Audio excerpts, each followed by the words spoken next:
Est-ce que tu aimes les animaux? Es-tu contre la cruauté animale? Crois-tu que c'est une bonne chose que d'avoir des lois limitant la souffrance animale? Si tu as répondu oui à au moins une de ces questions, alors ça signifie qu'il y a au moins une opinion que tu partages avec Adolf Hitler. En effet, durant leur règne, les nazis ont fait passer plusieurs lois sur la protection des animaux. Par exemple, en 1933, une loi interdisait la maltraitance des animaux, ainsi qu'une manipulation qui pourrait leur causer du mal. Il a aussi été interdit de gaver la volaille, puis il y a eu des lois concernant la chasse, etc. Crois-tu que la cigarette, c'est mauvais pour la santé? Es-tu en faveur des campagnes anti-tabagisme? Si tu as répondu oui, voilà un autre point en commun que tu as avec Hitler. Les nazis étaient au courant des effets néfastes de la cigarette sur la santé et ils ont mené des campagnes anti-tabagisme.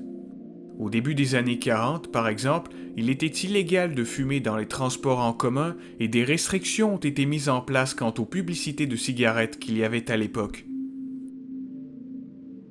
Pourquoi est-ce que je parle de tout ça?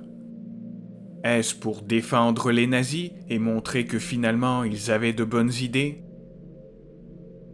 Ou alors, est-ce pour diaboliser l'antitabagisme et la protection animale en démontrant leur lien avec le cruel régime nazi? Je te rassure, ce n'est aucune de ces deux réponses. En réalité, c'est pour parler de l'étrange complexité du monde. Oui, en effet, les nazis ont lutté contre le tabac. Mais est-ce que ça veut dire que le tabac devient quelque chose de bon et qu'il faut commencer à fumer? Juste parce que les nazis y étaient opposés et qu'on ne veut pas admettre que les nazis aient pu faire quoi que ce soit de bon? Non, ça ne veut pas dire ça. Il reste absolument vrai que la cigarette est une chose néfaste, et en même temps, il reste vrai que le régime nazi était cruel et a commis d'innombrables atrocités. Ces deux réalités coexistent. Nous entendons parler de l'idée selon laquelle le monde n'est ni blanc ni noir. Et bien que nous soyons peut-être en accord avec ce concept d'un point de vue théorique, il reste que nous avons tout de même de la difficulté à réellement l'appliquer. On a une tendance à vouloir simplifier les choses et les catégoriser. Et c'est très vrai lorsqu'on parle de questions morales. On veut que les choses soient simples. Soit une chose est bien, soit elle est mal. Soit une personne est bonne, soit elle est mauvaise. Soit on adopte entièrement une idée philosophique ou politique, soit on ne l'adopte pas du tout. Nous ressentons un malaise à l'idée qu'une personne mauvaise ou un événement mauvais puisse avoir un tant soit peu de bon, et vice-versa. Pourtant, la réalité est si nuancée. Tout événement négatif peut avoir des effets secondaires positifs et vice-versa. Parlons des gens eux-mêmes. Tu as peut-être connu des personnes qui t'ont eu l'air contradictoires. Par exemple, des personnes qui t'ont énormément aidé, qui t'ont apporté beaucoup de soutien, et en même temps qui ont causé du tort à bien d'autres personnes, ou qui sont très désagréables envers elles. Ou alors, des personnes qui sont très gentilles, très amicales et accueillantes, et qui ont des idéologies politiques que tu trouves particulièrement immorales. Peut-être un membre de ta famille. Si c'était n'importe qui d'autre, tu le détesterais d'avoir ces idéologies. Mais là, tu ne peux pas le détester, car c'est ton proche. Alors, tu essaies de ne pas songer au fait qu'il a ces idéologies, car tu n'aimes pas la contradiction. Pourtant, la contradiction, c'est la réalité. Le monde est contradictoire. Peut-être es-tu toi-même quelqu'un de contradictoire. Maintenant, prenons un exemple historique. La révolution industrielle et ses impacts jusqu'à aujourd'hui. Cette révolution a permis d'améliorer énormément notre qualité de vie aujourd'hui de manière générale dans les pays industrialisés. Elle nous a donné un accès à beaucoup de confort, à beaucoup de loisirs, à des gadgets qui prennent en charge la cuisson d'aliments, leur réfrigération, le lavage de vêtements. Nous avons l'électricité, l'eau courante, le chauffage. La révolution industrielle a causé la souffrance d'un grand nombre d'ouvriers qui vivaient et travaillaient dans de terribles conditions au 19e siècle. D'ailleurs, des enfants étaient souvent utilisés dans les usines. Les conditions se sont beaucoup améliorées depuis. Cependant, persiste tout le stress, toute l'anxiété, toute l'aliénation, tous les problèmes de santé mentale qui peuvent envahir la vie des individus dans ce mode de vie que nous a apporté la révolution industrielle. De façon générale, nous avons aujourd'hui un accès à une abondance de nourriture et à une grande variété d'aliments, et ce à n'importe quel moment de l'année. La menace de la famine n'est pas très présente dans l'esprit collectif des gens vivant dans des sociétés industrialisées. De façon générale, bien sûr. C'est incomparable à ce que l'humanité a vécu dans les derniers millénaires. La révolution industrielle a mené à l'invention d'outils ayant causé la mort ou la souffrance de plusieurs millions de personnes au cours des 2 guerres mondiales, et qui ont continué à causer la mort dans les décennies suivantes. Elle a aussi permis le développement de technologies médicales qui ont sauvé tant de vies et qui continuent d'en sauver encore aujourd'hui.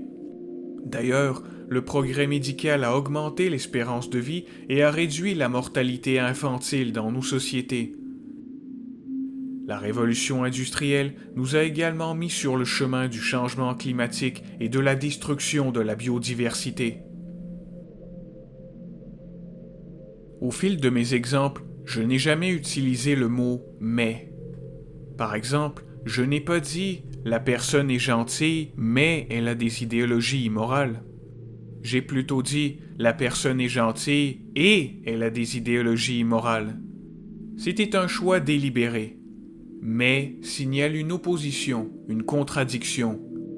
Quant à moi, je voulais souligner l'absence d'opposition. Dans la réalité, les différents éléments coexistent, même s'ils paraissent contradictoires. Ils existent dans un même tout, dans un même ensemble. La révolution industrielle porte à la fois ses conséquences négatives et ses conséquences positives. Elles sont liées, elles ne peuvent être détachées, et les unes n'annulent pas les autres. Pareil pour ce qui est de la personne qui semble contradictoire. Les idées immorales de cette personne n'annulent pas sa gentillesse, et sa gentillesse n'annule pas ses idées immorales, qui n'annulent pas sa gentillesse. Chacune de ces choses fait partie de l'identité de cette personne. Petite parenthèse concernant la révolution industrielle.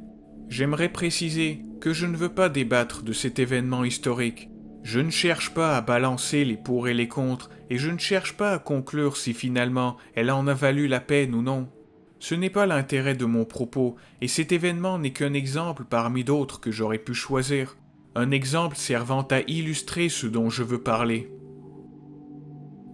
On voudrait tant que les choses soient simples, on voudrait tant que les choses soient juste bien ou juste mal.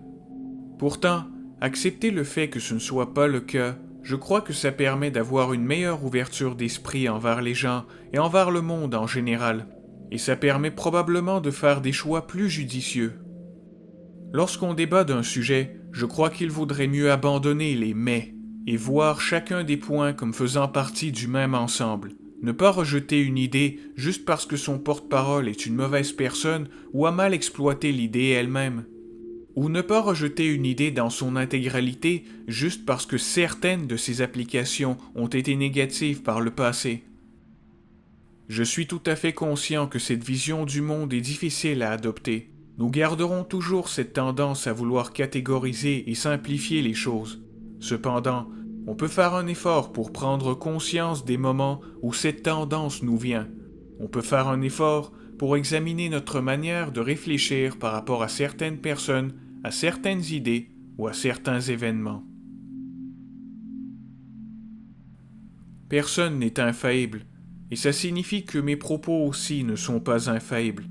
Si tu es en désaccord avec quoi que ce soit que j'ai dit, je t'invite à m'en faire part dans les commentaires. Nous pourrons en discuter, car la discussion, c'est ce qui fait grandir.